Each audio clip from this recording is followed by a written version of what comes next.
चलो भैया शुरू करते हैं। Welcome to online master. ठीक है भैया, हम लोग बात करने जा रहे हैं एम्स की जो वैकेंसी निकली हुई है। एम्स में वैकेंसी जो आई है, नॉर्सेट 9। नॉर्सेट का मतलब हो गया nursing officer recruitment common eligibility test 2025।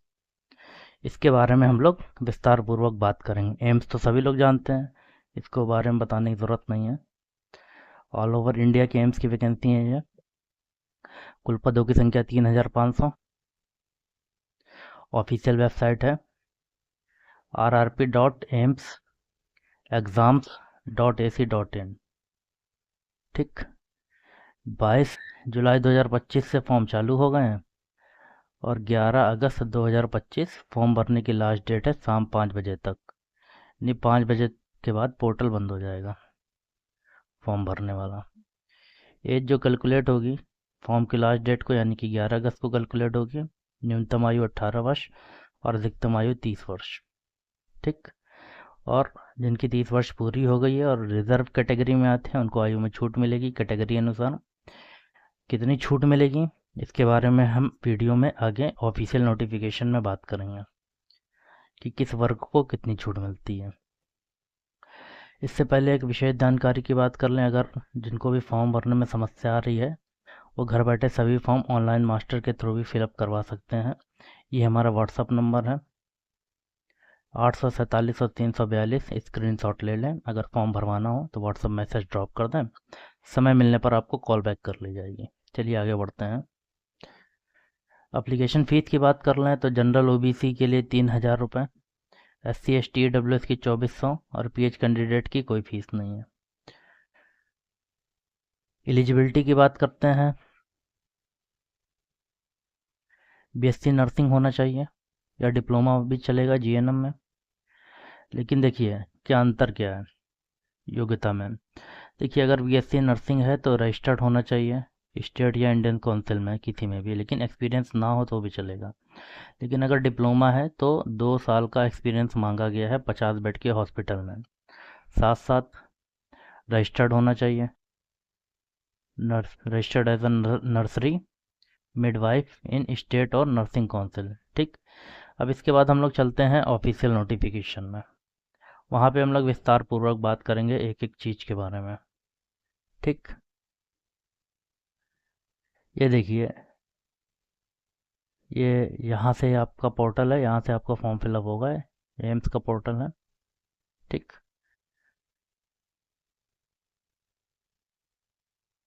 चलिए, ये आगे हम लोग ऑफिशियल नोटिफिकेशन में जो मेन मेन चीज़ें फॉर्म भरने के लिए आवश्यक है, आप एलिजिबल हैं कि नहीं और फॉर्म में कोई गलती ना हो जाए, वो मेन मेन चीज़ें हम लोग बात करेंगे। हम लोग पेपर पैटर्न के बारे में भी बात करेंगे, पे लेवल के बारे में भी बात करेंगे। इसमें आपको दिखाएंगे पे लेवल कितना है, किस एम्स में कितनी सीटें हैं, किस कैटेगरी को कितनी छूट मिली है, पूरे सब के बारे में हम लोग विस्तार पूर्वक बात करेंगे। क्या सिलेबस होने वाला है, क्या एग्ज़ाम पैटर्न है, सबके बारे में। ठीक। चलिए आगे बढ़ते हैं।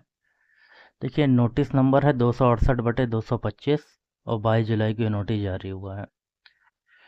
ठीक। नर्सिंग ऑफिसर लेवल 7 की पोस्ट है, ग्रुप बी की पोस्ट है। इतना क्लियर हो गया। अब सैलरी स्ट्रक्चर की बात कर ले तो 9300 से 34,800 ये आपका बेसिक है और ग्रेड पे आपका 4600 है। ठीक। बहुत अच्छी खासी सैलरी है आपकी। लगभग ये इतनी सैलरी तहसीलदार की होती है, आप समझ लीजिए, ग्रुप बी। क्वालिफ़िकेशन के बारे में विस्तार से बात करते हैं। जैसे कि हमने पहले भी बताया, BSc नर्सिंग होना चाहिए, ऑनर्स भी चलेगा, और फ्रॉम इंडियन नर्सिंग काउंसिल और state nursing council. Post BSc भी चलेगा जिनके पास पोस्ट BSc सर्टिफिकेट है ना। और registered as a mid nurse and midwife with state and Indian nursing council. Diploma वालों की बात कर लेते हैं, GNM वालों की, जनरल नर्सिंग मिडवाइफरी। रजिस्टर्ड होना चाहिए ये भी स्टेट में चाहे फिर इंडियन नर्सिंग काउंसिल, दोनों में से किसी में भी।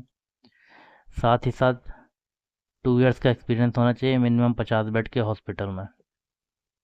एज लिमिट 18 से 30 साल। फीस हम लोग पहले डिस्कस कर चुके हैं, यहाँ पे करने की ज़रूरत नहीं है। ठीक है। एक विशेष जानकारी समझ लीजिए, SC ST के जो कैंडिडेट हैं, ये लिखा हुआ है, who appear in the examination will be refunded, है ना, जो भी एग्ज़ाम में अपीयर होंगे उनकी फ़ीस रिफ़ंड कर दी जाएगी after declaration of result, after verification of SC ST certificate, है ना।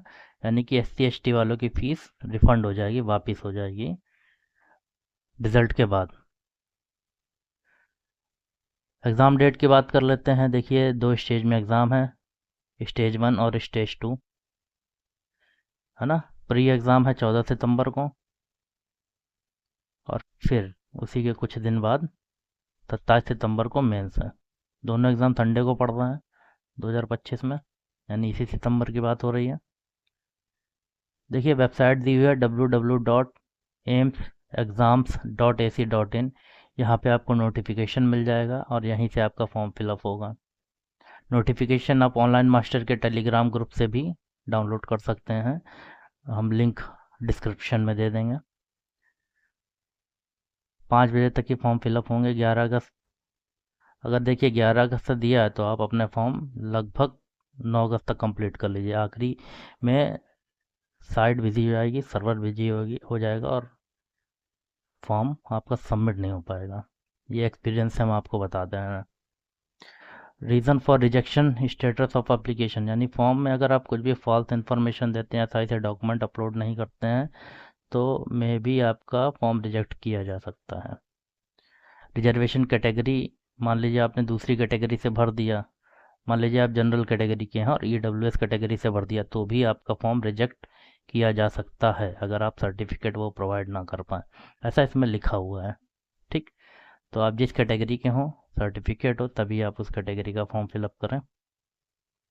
देखिए क्या कह रहा है, SC ST and UR EBC EWS can not be corrected, है ना।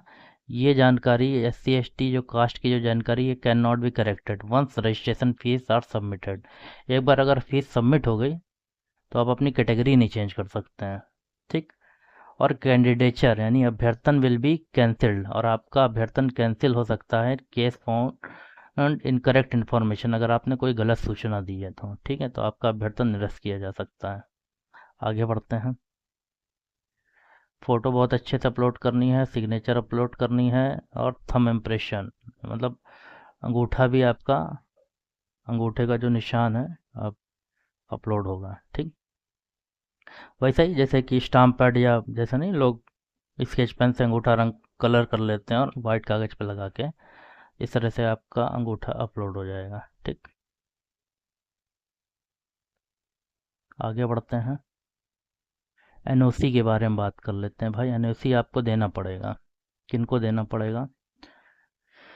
No objection certificate in case of candidates working in a government, अगर candidate government, semi government, PSU या ऑटोनोमस बॉडीज़ में वर्क कर रहा है, अथवा किसी भी ऐसे इंस्टीट्यूट में काम कर रहा है जो गवर्नमेंट के द्वारा फंडेड है, उसको NOC देनी पड़ेगी। ठीक। आगे क्या कह रहा है, कॉन्ट्रेक्चुअल एम्प्लॉय अगर है, गवर्नमेंट, सेमी गवर्नमेंट, PSU या ऑटोनोमस बॉडीज़ में, है ना, also have to produce NOC, उसको भी, मतलब आप परमानेंट हो चाहे कॉन्ट्रेक्चुअल हो, अगर आप गवर्नमेंट इंस्टीट्यूट में वर्क कर रहे हैं तो आपको NOC आवश्यक है। एज रिलैक्सेशन की बात करते हैं भाई। देखिए SC ST को 5 वर्ष का एज रिलैक्सेशन मिलेगा अधिकतम आयु सीमा में। अधिकतम आयु सीमा 30 है, यानी SC ST 30 5 35 वर्ष तक फॉर्म फिलअप कर सकते हैं। OBC को 3 वर्ष, यानी OBC के लिए एज लिमिट होगी 30 + 3 33। ठीक। PH कैटेगरी को 10 साल की छूट मिलेगी। अगर PH कैटेगरी OBC का है तो 13 वर्ष की। PH कैटेगरी यानी PWBD, यानी PH ही बोलते हैं उसको, फिजिकली हैंडीकैप्ड कैटेगरी, अगर SC ST का है तो उसको 15 वर्ष की छूट मिलेगी। एक्स सर्विसमैन को छूट मिलेगी length of military service +3 year extra, है ना। इसके बारे में भी आगे चल के विस्तार पूर्वक बात करेंगे। सर्विसमैन के बारे में आगे डिटेल्स दिया। सेंट्रल गवर्नमेंट का सिविलियन एम्प्लॉय है और 3 साल की रेगुलर सर्विस पूरी कर चुका है तो उसको 5 वर्ष की छूट मिलेगी। आगे बढ़ते हैं।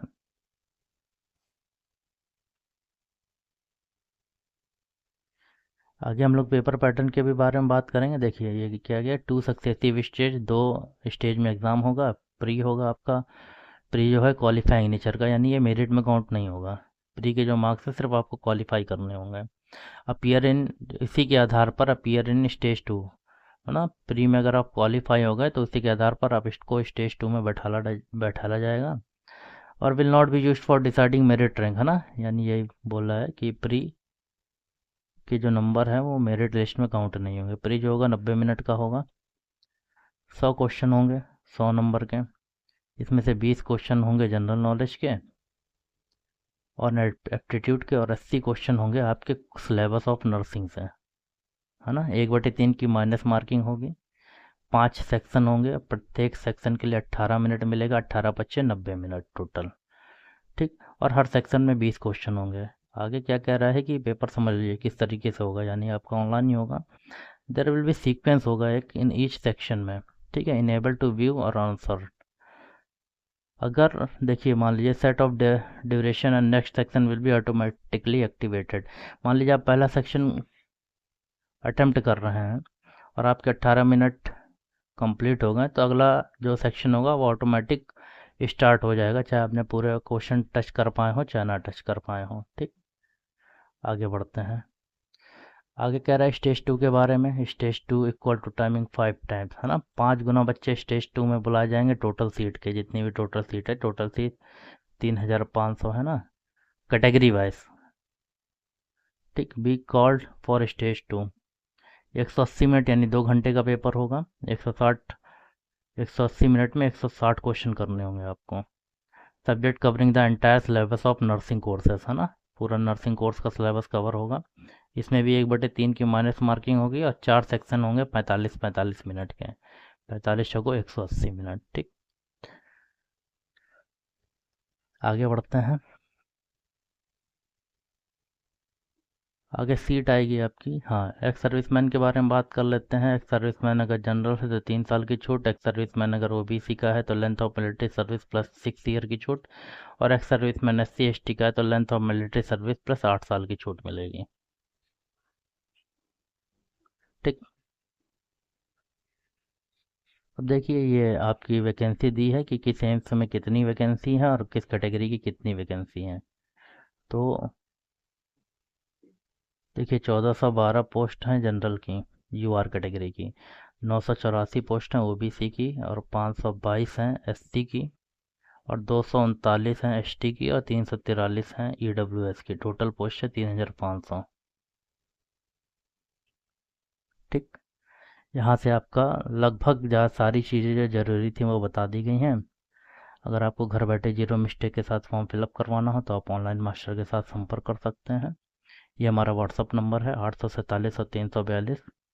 ये हमारी इंस्टाग्राम आईडी है। आप हमें इंस्टाग्राम पर भी फॉलो कर सकते हैं और टेलीग्राम ग्रुप में भी जुड़ सकते हैं। हमारे यहाँ सभी प्रकार के फॉर्म भरे जाते हैं। हमारे यहाँ टाइपिंग का काम भी होता है। तो वीडियो अगर अच्छा लगा हो तो लाइक करें, शेयर करें, सब्सक्राइब करें। फॉर्म भरवाना हो तो व्हाट्सएप पर मैसेज करें, समय मिलते ही कॉल बैक कर ली जाएगी आपको। Thank you.